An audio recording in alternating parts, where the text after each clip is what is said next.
Hi everyone, my name is Gabriel and this is the Hour of the Raven, your channel for everything Ravenloft, RPG, Dungeons and Dragons, and horror.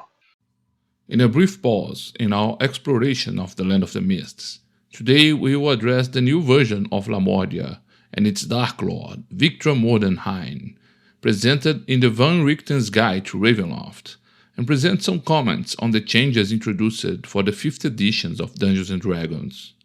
Are you ready? Then put on your coats, hats, and steampunk goggles, and let's explore this new version of Lamordia and discover what new horrors are unveiled by the Mists on the 5th edition of Dungeons and Dragons.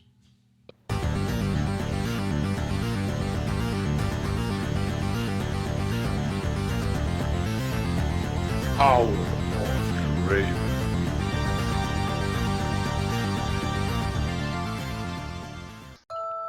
The new Lamordia is a Ravenloft domain that explores themes of body horror and Gothic horror. The domain has been drastically altered, ceasing to be a Renaissance domain inspired by the setting of the Frankenstein novel, and becoming a frigid domain where the struggle for survival in this inhospitable land is waged against the advances of science in an industrial steam age. Lamordia's inspiration still essentially draws from the Frankenstein novel, but the domain embraces a more caricature and exaggerated steampunk style, where an industrial revolution in the age of steam and bizarre scientific experiments plays a more prominent role in the daily life of society. Other works that present the theme of the horrors of science and unbridled pursuit of knowledge can be used as inspiration for this domain, such as novels like The Island of Dr. Moreau by A.G. Wells, The Tales from Beyond and Reanimator by H.P. Lovecraft, or films like The Fly, Splice, and The Invisible Man. The classic version of Lamordia was already a domain that explored the theme of the dangers of science, the unbridled pursuit of knowledge, and responsibility for creation. Although it presented itself as the domain where reason and the pursuit of knowledge were the source of the horrors that haunted its population, the work of Viktra Mordenheim and other scientists did not drastically alter the environment and routine of its population. The new version of Lamordia decides to explore these themes in a much more explicit and present way, adjusting the knobs of its machinery to make the natural conditions of the domain more extreme and the advancement and innovation of its scientific experiments more present, extravagant, and fantastic. The new Lamordia exists in a constant conflict. On one hand, its frigid climate and natural threats expose the population to a risk of famine and constant dangers to survival. The need to survive these conditions is what motivates its scientists to increasingly do daring and dangerous experiments in advances that directly interfere with the life of Lamordians. Here, life has little or no value, and often the flesh is their most valuable raw material.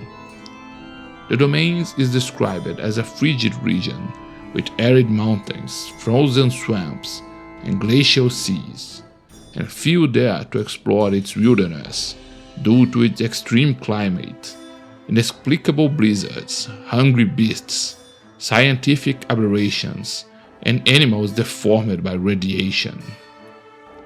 Its native population, which was previously mostly human, is now divided between humans and gnomes, all with white skin and hair, although many dye their hair blue or grey.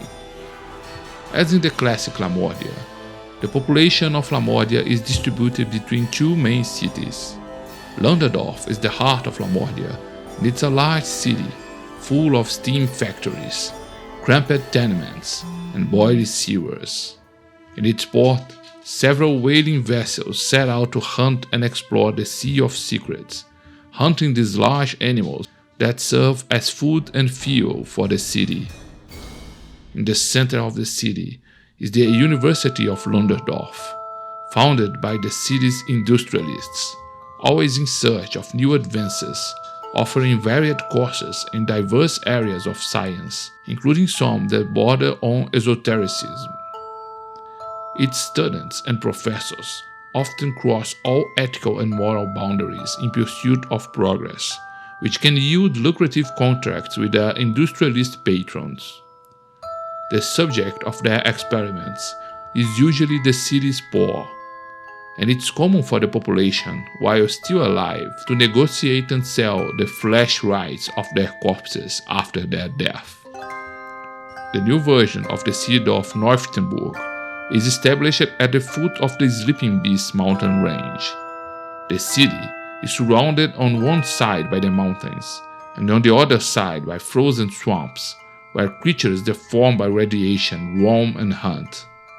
They defend themselves with clumsy machinery, firearms, and alchemical weapons from within the iron walls that surround the city. Inside, it is filled with refineries to process the rare minerals harvested from the mines before sending them to the factories in Lunderdorf. Its population consists of desperate miners and fortune hunters, many of whom inhabit the underground areas of mines that have already been excavated and exhausted. Its inhabitants are hunched over and bent from mining activities, or deformed by radiation from the extracted minerals. The Sleeping Beast is a mountain range that already existed in the classic Lamordia. In the classic version, these mountains housed the Monastery of the Quickening Thunderbolt, where a group of flesh golems disguised themselves as reclusive monks, attempting to create more golems to expand their race and worship a false god. In the depths of this ancient monastery was imprisoned Baltoi, a powerful Merilith. In the current version of Lamordia, this forest-covered mountain range harbors deformed beasts, animals transmuted by the radiation emanating from the strange minerals hidden beneath the mountain. Ancient legends say that the entire mountain was a single creature lying asleep, and that the large veins of her ores are the blood and bones of this beast, which could be awakened by the unbridled greed of the region's miners. The government of Lamordia remains in the hands of the von Albrecht family, but now it is in the hands of Rudolf von Albrecht, who lives reclusively in the castle and has not been seen over 20 years. As in the classic Lamordia, Rudolf suffered a maritime accident and was saved by Mordenheim, who transformed him into a living brain, preserved in a machine with a saline solution. While in the classic version, the psionic brain is taken to Demonlu, where he becomes the leader of a criminal organization and rival of Dominic Donaire. In this version, he assumes the government of Lamordia and acts from the shadows as a rival to Viktra Mordenheim, while attempting to rebuild a body. Finally, Schloss Mordenheim, the Dark Lord's residence and the center of her experiments, also undergo changes. Instead of a mansion perched on a cliff, it is transformed into a large castle, with Viktra inhabiting its main tower, where she conducts her experiments, and the rest of the castle is occupied by her servants and servile creations. The new Lamordia map is different from the domain previous map. Despite this, we can notice similarities, especially if the map is placed in a vertical position. Some new locations can be seen on the map, such as the wreck of the Hayfish, Schloss Cutter, the Choking Mare, the Hope's Heart, the Wendigo's Hollow, and the Winter's Mouth, but no information is presented about these locations. The Isle of Agony, which was prominent in the classic setting, is not described, although it is the lair of Elise, Viktra's Mordenheim creature. The Sea of Sorrows that washed the coast of Lamordia now becomes the Sea of Secrets, and is said to be inhabited by monsters. The book suggests that the region whaling industry may be fishing for other monsters such as dinosaurs, turtle dragons, or aberrations created from human flesh. Von Richten's Guide to Ravenloft also suggests a conflict between Lamordia's progress in the steam industrial age and its past, suggesting that its native inhabitants were druidic tribes or fey creatures who resent the exploitation of the land. In one of the suggested adventures, a group of druidic mummies is found in the swamps, and now they begin to terrorize the region. The new Darklord of Lamordia is Viktra Mordenheim, a reinterpretation of the Promethean scientist archetype. The former Darklord Adam is not mentioned, and his creator Viktra Mordenheim not only undergoes a gender change to become Viktra Mordenheim, but his motivations and past are also altered. Von Richten's Guide to Ravenloft does not provide a statistic for the Dark Lords, but it establishes that Viktra Mordenheim has the same statistics as a spy. She can create all sorts of constructs with her experiments, such as flesh golems, homunculi, and brains in jars.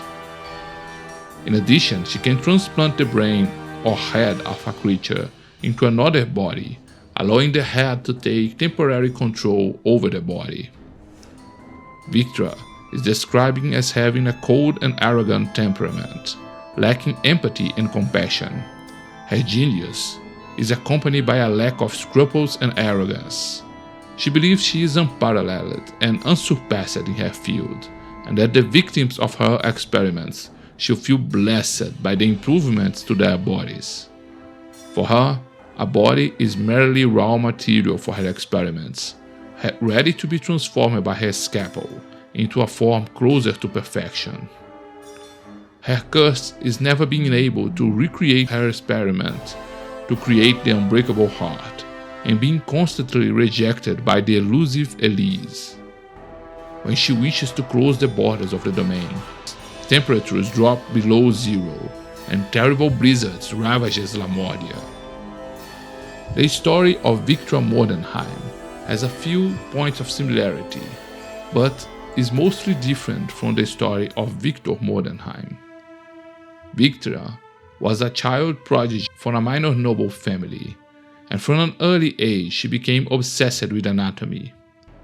As a child, she became self-taught in medicine, and as a teenager she obtained a doctorate and was appointed as a researcher at a renowned university. Her interest in medicine was never with the intention of helping people, but rather as a means of experimenting with anatomy. She became obsessed with the creation of life and the end of death. For her experiments, she needed corpses, and she began hiring grave robbers to obtain the material. One of these grave robbers was Elise, a beautiful and fearless woman. Elise and Viktra developed an intense romance. Elise began to show signs of a debilitating and incurable disease, and her death seemed inevitable within a few months. Viktra could not accept this fate, and dedicated herself more intensely, desperately and harshly to her research, conducting experiments not only on corpses, but also on the living. Many died by her scalpel, and were reanimated as constructs, while she sought a way to overcome Elise's illness and ensure her immortality. One night, Elise's body finally succumbed to a coma, and the end was near. Viktra fervently dedicated herself to saving her, and Elise's body received the fruit of her years of hard work, receiving the machine known as the Unbreakable Heart.